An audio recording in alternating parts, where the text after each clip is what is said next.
Hello everyone, this is Direwolf20 and welcome to a brand new mod spotlight on a mod that I've been kind of playing with a little bit on ForgeCraft. It's time to take a look at Botania. Botania has a bunch of different things. Items, trinkets, gadgets, toys, along a couple different crafting mechanics. It's even got a nifty portal that you can use to do some pretty advanced stuff. So there's a lot of things we can take a look at with Botania here. Why don't I get started showing you guys some of the basics of Botania. I'm pretty sure this will at least last 2 episodes, if not more, maybe a third, depending on how quickly we can get through some of the content that's available. But there's a lot of decorative stuff, and there's also a lot of really useful gadgets and toys. So let's get started taking a look at Botania and seeing all that it has to offer. So the moment you install Botania in your world, you'll probably immediately know it's there because you'll see all these cool flowers. These are all Botania-based flowers. There's one for each color of the Minecraft rainbow, so in total 16. You're going to see tons and tons of flowers out there, and they're going to pretty much going to be used for all kinds of different things. Now, each of these flowers is used in some form of crafting or another, so you're going to want to collect them where you can. Simply, knock them, pick them up, and you'll start collecting all your flowers. Now, what can we do with them, you ask? Well, I'm glad you asked. Your first goal should be to craft the Lexica Botania. As you can see here, this is the 74th edition, I believe it says. And what you'll be able to do with this is figure out everything you need to know about Botania. Now, it's really easy to make, just a book in any sapling at all, and you'll be good to go to make this book. And to navigate in the book is pretty easy. The first page here breaks down, it's basically the table of contents, and you can break down in different sections. So for basics and mechanics, that's probably a good place to start. And you'll see information about the Lexica Botania itself.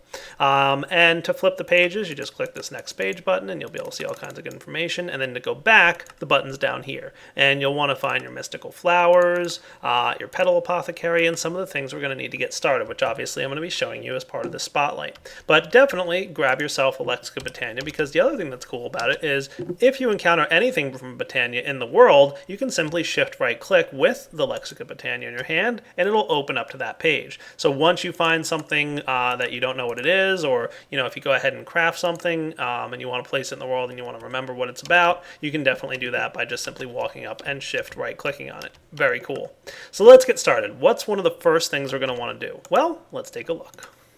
So one of the first things you should know about these flowers is what to do with them. First off, you can just place them in a crafting grid and you'll get 2 petal flowers per flower. So you can see here we're getting a couple of these guys. Cool. Optionally, you can also go ahead and grab a pestle and mortar, which is pretty easy to make, just a stick and some wood and a bowl there. And what you do with that is simply place it in the crafting window with one of your flowers and you'll get some powder. 1 powder per flower that you place in there. Cool. And what you can do with this stuff is pretty neat. You can also, well, first off, you can use it on wool. So if you right-click any wool in the world with this flower petal stuff, it'll turn the color of the wool to match the color of the petal that you have in your hand. Pretty neat. Another thing you can do with it is combine it with bone meal. So we're going to need a crafting table here demonstrate this, but all you do is combine bone meal and any 4 colors, it doesn't matter, and you'll get the floral fertilizer. And this stuff, if you happen to run low on some of these flowers in the world, you can simply right click on dirt and it'll plant some flowers for you. Awesome. And now we've gotten a bunch of flowers and it shouldn't be too bad to get more of those. So one of the first flowers that you're going to want to create is called the Pure Daisy. This guy is going to be important throughout your career.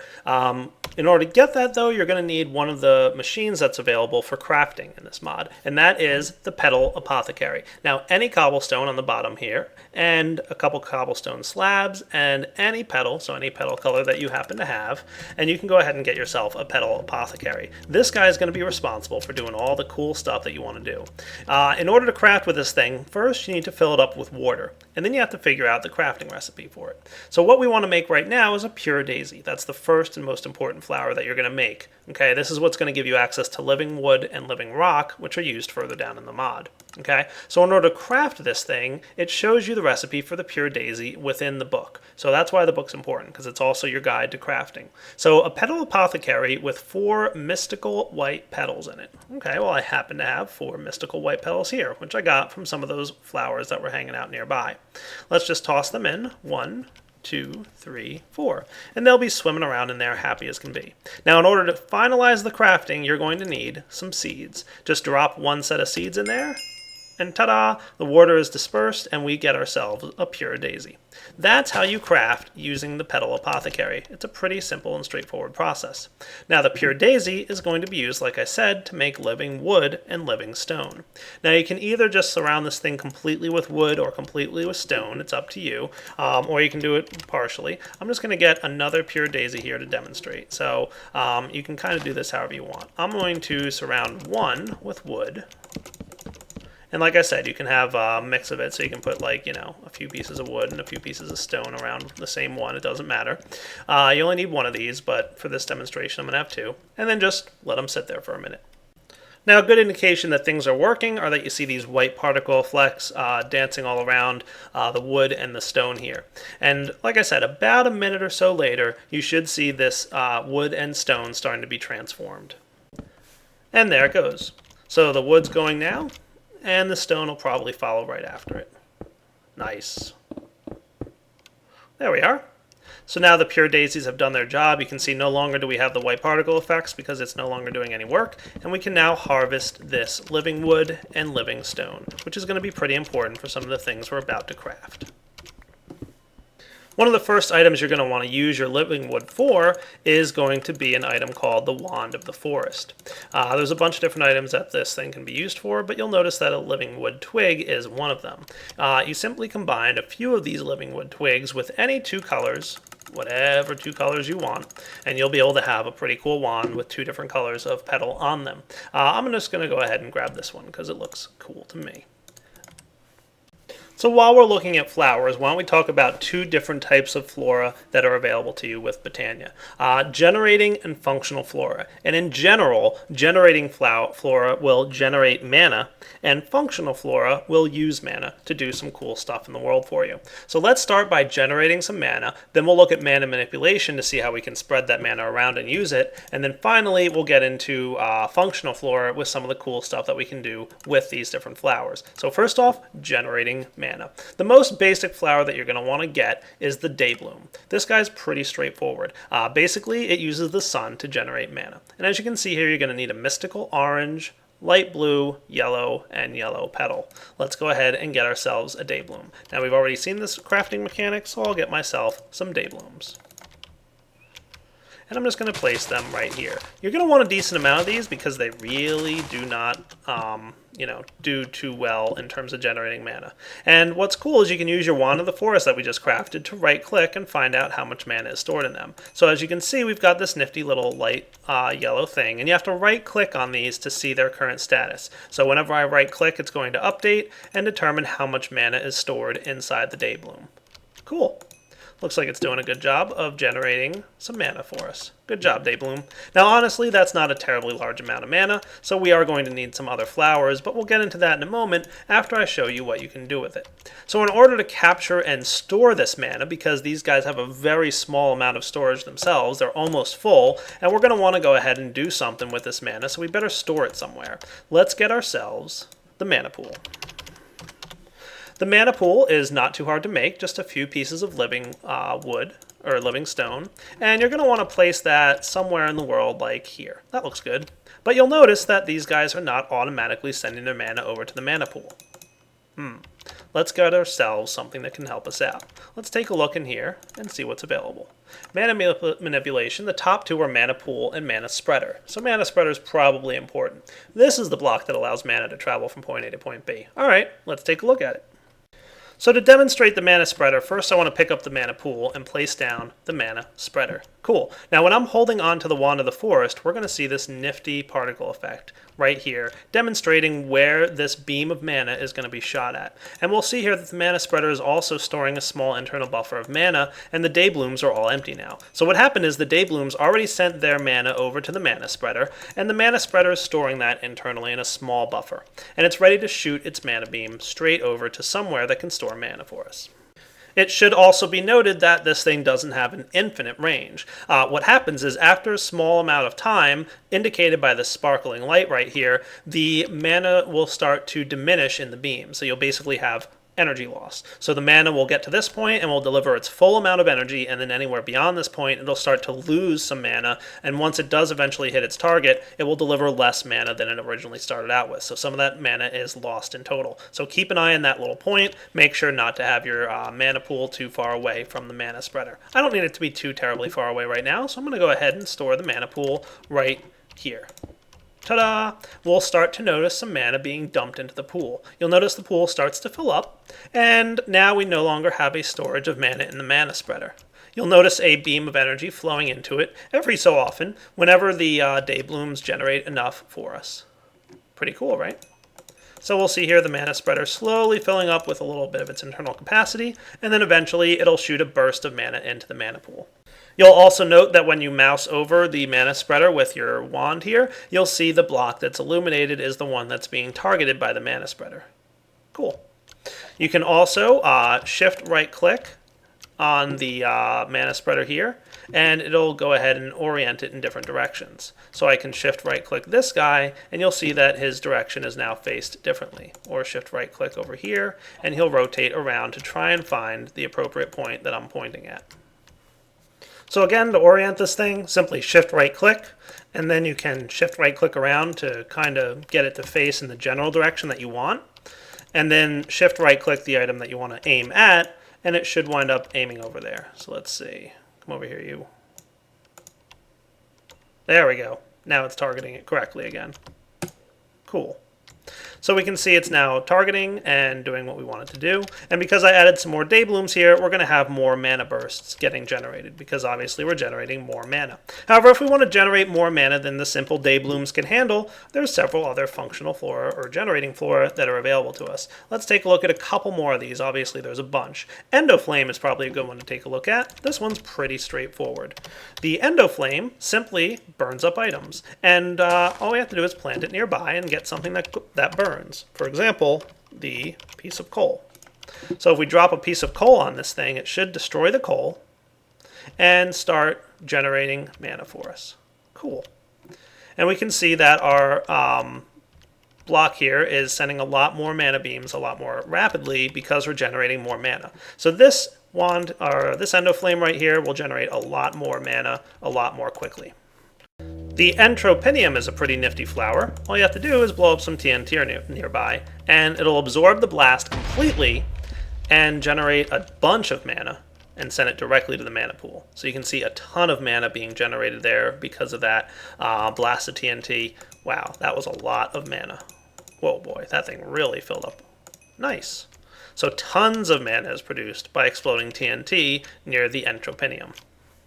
Now what you'll find inside this book is a bunch of different options. Hydrangeas, which go ahead and pull up water. You've got the Kekimeris, which I believe use cake. Munchdew eats up leaves. Nightshade works at night. You've also got the Rosanna Arcana, which uses experience points. And the Thermalily, which goes ahead and uses lava. So, a couple different neat things to use. Now, one other note about these day blooms, because I want to show you purposely I laid these out in an inefficient sort of pattern here, because anytime there's day blooms adjacent to each other on one of the 4 different sides, they're going to compete with each other, and they're not going to be very efficient. And I think you can see this because of the yellow lines going here. So this is indicating that these things are not being terribly efficient. So as long as this guy doesn't have anything on either of its 4 sides, it should be in pretty good shape. So you're going to want to go ahead and do something to make sure that you're not being inefficient with these things. Okay. Your best bet, like I said, is to have some kind of pattern like that. See how it's not competing anymore? And this will generate more per flower. Cool. So now that we've seen how to generate mana, I'm going to go ahead and replace this thing with the Everlasting Guilty Pool, which is a creative mode only item that has infinite mana, so we can go ahead and test the rest of this mod with infinite mana. So what can we do with all this mana? Well, let's take a look. If we take a look in our book here, we'll see the functional flora page will give us a list of all the different flowers that can have a specific function. The first one I'd like to show you is the Agrocarnation. However, in order to craft this thing, we're going to need a couple things we haven't seen just yet. In particular, we're going to need some mana petals, which are a slightly more infused form of petal than the regular old mystical petals. And we're also going to need a rune of the spring. So we're going to have to take a look at how to craft the rune of the spring. For that, we're going to need a runic altar. So let's get one. A runic altar is not terribly hard to get. It's simply a bit of living rock with either a mana pearl or a mana diamond. Either of these are pretty easy to get. All you need is an ender pearl and a diamond, either one.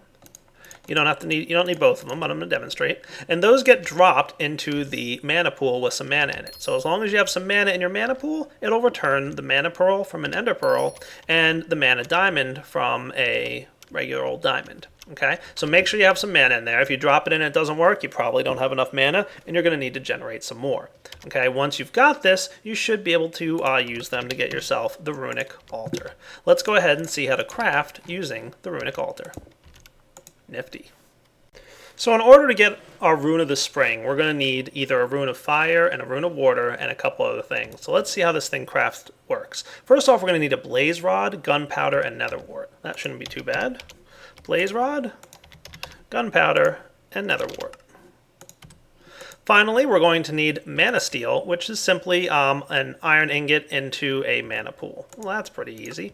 I can manage that. So let's get ourselves an iron ingot and drop it here into my mana pool. Perfect. Now we just simply right-click these items right onto the block here. So the gunpowder and then finally the nether wart. Cool. Now we need to get this runic altar some mana. So how are we going to do that? Well, you guessed it. Another mana spreader. Boom. And that guy is going to be ready to go. So in order to get the rune of the spring, we're going to have to get either a rune of water and a rune of fire, and wheat, oak, and oak saplings. So let's get a rune of fire first. This guy is a blaze rod, gunpowder, nether wart, and mana steel ingot. And you can see you can shift click in here to find out what the recipe for a mana steel ingot is. Oh, just drop some iron into a mana pool. Easy enough. So just drop some iron into a mana pool here. That shouldn't be too big of a problem. Well, maybe it is a big problem. There we go. Got it. And then right-click your item onto the runic altar. So blaze rod, mana steel, nether wart, and gunpowder. Now all we need to do is get some mana into this runic altar. And how do we do that? Well, we're going to need a mana spreader. This time we need to pull mana out of the pool. In order to do that, the mana spreader has to be adjacent to the pool and touching it. Okay, it can't be further away or it won't work. So make sure it's adjacent to the mana pool and then get ready to work. So all we got to do is use our wand of the forest to right-click. And what we should see is some mana getting pumped into the runic altar. Now that we've right-clicked it, it's started the crafting process. And you'll see a little blue particle effect here in the center indicating that it's working. Cool. Once it's managed to get enough mana in there, you'll, number one, see the mana spreader stop sending mana into the runic altar. And number two, you'll see some blue lightning effects starting to shoot out. Nice, that means we're done. All we need now is a piece of living rock. This is going to be what's used to inscribe the rune, and all we have to do is drop it on top there. Cool. And right-click with our wand, and we get, awesome, a rune of fire. So that's how you use the runic altar to do any crafting that you need to do. Pretty cool, right? So now in order to process the rest of this, we're going to need a rune of water, and then we combine these two runes on a runic altar with these other items, and we can get a rune of the spring, and then we can go ahead and use the petal apothecary to get the agricarnation. The only thing I haven't shown you yet are these mana petals, which are pretty easy to get. All you need to do in order to get them is grab yourself a regular old petal. So we needed a green mana petal. In order to get that, you simply take a green, mystical green petal from the flowers in the world and drop it in the mana pool. And then you get a green mana petal. Nice. So I'm ready to make myself an agricarnation, which is a pretty cool, nifty little gadget. This guy will help nearby flowers to grow, nearby anything for that matter. Now it is going to go ahead and use the mana from an adjacent mana pool, so make sure that there's a mana pool nearby. And you don't need to shoot it with a spreader, just simply have it nearby and it'll automatically pull some mana out of the mana pool. Nice. And then any plants nearby will automatically grow that much faster. Let's give it a try, shall we? So you'll note here I've got some cactus and I've got some seeds, and you'll see these little green particle effects occurring right over the seeds, and that will help them to grow a little bit faster than they would otherwise. I went ahead and put down a couple of these agricarnations just to speed the process up a little bit, but it definitely improves the growth rate of all your nearby plants. And you can see it is working on cactus because it uses growth ticks rather than bone meal effect. Cool, so we've already got some growth on this bit of wheat right here. Nice. So are you interested in some of the functional flora that's available? Let's take a look at a few of them. There's pretty much a ton, but we'll look at a few. One of the first ones I want to show you is this nifty guy, the daffodil. Notice these little wind particle effects coming off the front of it? Well, what it does is simply blow items away from it. Pretty cool. And a good counterpart to that is probably the hopper hawk. What that'll do is it'll automatically suck up items and place them in nearby chests. So if you have any items nearby, they'll get picked up by the hopper hawk and placed in the chest nearby. Pretty cool, right? Definitely a nifty gadget to have. Just like magic. A personal favorite of mine that you've probably seen me use is the Fallen Canade. This guy gives you a Regeneration 3 buff. It only works when you're standing nearby because it's such a short duration buff, but it's definitely useful for some areas. This is a particularly useful flower. It's called the Exoflame, the opposite, if you will, of the Endoflame. What it does is it uses mana to burn things. So any nearby furnaces that it detects will automatically be fueled using the mana inside your mana pool instead of using coal or wood or anything like that. So it's definitely a nifty gadget.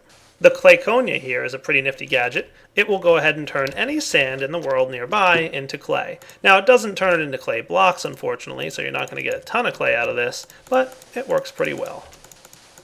It of course does use quite a bit of mana, so make sure you have a decent supply of mana for this. Speaking of things that use a lot of mana, well, this one's pretty expensive, but luckily I have an infinite mana pool here. This is the Orchid. What it does is it generates, you guessed it, ores, simply turning any wood blocks or stone blocks nearby into a type of ore. So it is going to take a little while to operate, and it uses a ton of mana, trust me, but it will eventually turn this stone into ores. There we go, just got a piece of gold ore there. Nice. I think I'm actually hearing it happen, probably underground a little bit too. This useful flower, the Giulia, I don't even know if I'm pronouncing that right, will make sure to keep monsters far away from you. Take that, spider. He can't get anywhere nearby. He's actually being pushed pretty decent distance away. Nice. So you can go ahead and try and attack me all you want, spider, but you got no chance. Ooh, speaking of messing with mobs, the Tiger's Eye. This is definitely one of my favorites. You know how creepers are annoying? Not so much when you've got a Tiger's Eye. Hey creeper, how's it going? Tiger's Eye is going to do its best. I'll even get rid of this thing just to demonstrate for you. Yeah. Creeper runs away from players. Nice. So the Tiger's Eye not only causes them to run away, but basically also will prevent them from exploding. Much the same way that cats can. This plant here, the Tangleberry, pretty much the opposite of what the last plant was. It keeps creatures inside the boundary instead of keeping them outside the boundary. So this will keep monsters inside. He cannot chase me. Ha, he's trapped inside that boundary there. Nice. See you later, spider. Thanks for being a guinea pig. And finally, this is the Jaded Amaranthus. What it's going to do is automatically plant nearby any of the mystical flowers that you can find from Botania. It's definitely going to help you out to get more flowers if you start to run low. So just like the bone meal that we saw earlier, this one will get you some flowers just for the cost of a little bit of mana from your pool. Cool. Thanks, Jaded Amaranthus. So now that we've seen a couple examples of some of the functional and generating flora, let's talk a little bit more about mana, because there's actually some really useful stuff that you can do with mana. Let's take a look, shall we? One of the blocks you might find useful is called the Mana Distributor. It's going to need some living rock and some of the mana steel ingots, and what this does will evenly distribute any mana it receives to the mana pools nearby. So simply place the Mana Distributor like so, and it'll evenly distribute the mana. So you can see here all the mana is being distributed from this guy into the adjacent pools. Nice. So if you want to have a larger storage array of mana, go for it. Now typically when there's a block in the way of a mana beam, it will prevent that mana beam from reaching its destination. That's a problem. But not to worry, with this one particular block, that rule is ignored. This is the Mana Detector. This will allow you to detect when there's mana flowing between two blocks by emitting a redstone signal. Simply place the Mana Detector down in between, and whenever a mana burst is sent through, it's going to emit a redstone signal letting you know that's occurring. Cool. If you happen to have too much mana, which I don't see being pretty much a problem that you'll ever run into, you can use the Mana Void. It'll accept mana and constantly destroy it. So any mana that hits this block will be destroyed. You can also place the block underneath a mana pool, and what will happen is even if the mana pool's full, it'll continue to accept mana and just destroy it the moment it receives it. So the Mana Void here will destroy any mana that goes into the pool after the pool is full. By the way, if you want to have a fine control of your redstone or your mana spreading, use a redstone mana spreader. This guy's pretty straightforward. All it requires is a redstone signal to tell it to send a mana burst. So, apply a redstone signal, boom, and it'll send a mana burst. Note that it's red now instead of green, and it's only going to send every time it receives a redstone signal. It'll send one burst at a time. And you should note that applying a redstone signal to a regular mana spreader will turn it off. So it won't send when receiving a redstone signal, it will send when not receiving a redstone signal. Cool. And a useful flower for detecting how your mana pool is doing? Well, go ahead and get yourself one of these nifty gadgets, the Mana Star. This is going to be a very useful tool for you to determine if you're getting more or less mana over time. Let's take a look. You'll note at the moment that this little mana star here has some red particle effects coming out of it. That's because at the moment there's no mana going into the pool, but because of these aggrecarnations over here, there is mana leaving the pool. So it's going ahead and indicating with those little red particle effects that there's a net loss in the pool. However, if I go ahead and turn the lever on, we should see this change to blue particle effects indicating that there's now a net gain. So by placing your mana star right next to your mana pool, you'll be able to tell how much mana is going in and out and whether you have enough of a generation floor to match all the usage floor that you currently have going on. Now, if you'd like to go ahead and store your mana like a battery, you easily can. Simply craft yourself a mana tablet. Not too hard. Living Rock and Mana Pearl or Mana Diamond. And what you need to do first is shift right click on the mana pool until it says sparing mana to items. That means it will give its mana to any items that are placed on top of it. And you can see that with some particle effects there, indicating that mana is flowing into that mana spreader or the mana tablet. The mana tablet also starts to turn blue, indicating that it's storing a decent amount of mana here. And we can also see on our hotbar, it's got a nice little damage value thing indicating it's about halfway full right now. Cool. Now, if we wanted to, we could come over here to this mana pool and tell it to accept mana from items. And all we need to do then is drop this on here, and he'll start dumping its mana into the mana pool. Cool. So if you have a long distance that you want to transfer this stuff, or if you have another need for transporting mana in your inventory, which, by the way, there is one, you're going to want to have this mana tablet to help fill up mana pools or use it for other purposes. So let's get this thing filled up and see some of the items that we can use this with. And finally, a nifty gadget is the Mana Blaster. Cool. Let's take a look. The Mana Blaster is a nifty little gun that can basically shoot a burst of mana for you. Cool. Look at that. So it's going to go ahead and drain from the mana tablet in your inventory. And it'll go ahead and fill up any mana pools that the burst hits, or basically work like a portable mana spreader. Neat. So we can see here we've got an empty pool. When I shoot it with the Mana Blaster, boom.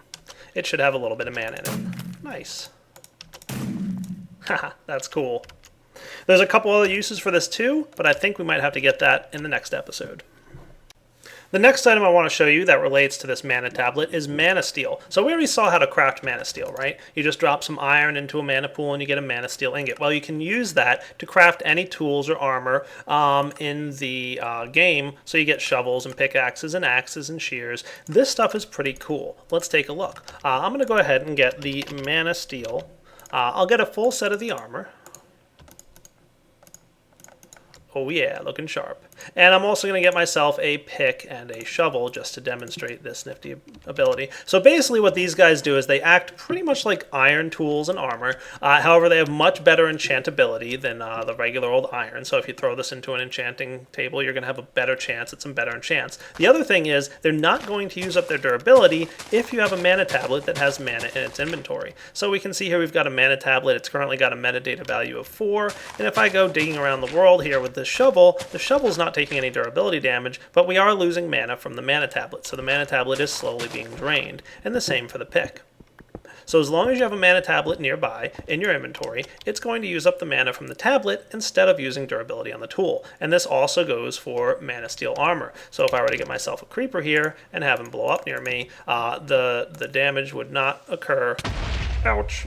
On the armor, it'll simply be drained from the mana tablet. Cool. Now you should note that this is the first tier of tools. There are 2 other tiers that we'll probably get to in the next episode. And with that, guys, I feel like it's a pretty good wrapping up point for part 1 of the mod spotlight on Botania. So there's a bunch more to take a look at. We've got natural apparatus. There's a bunch of things in here. And we've also got mystical instruments, which we've got a couple pages of stuff to check out in there. There's a lot of neat stuff in this part.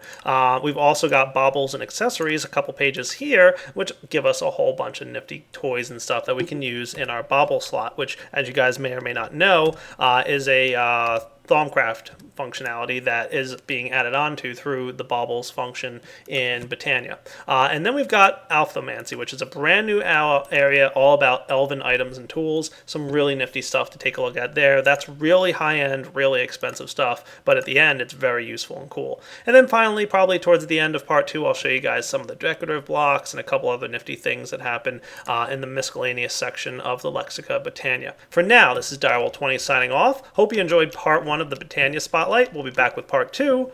Take it easy.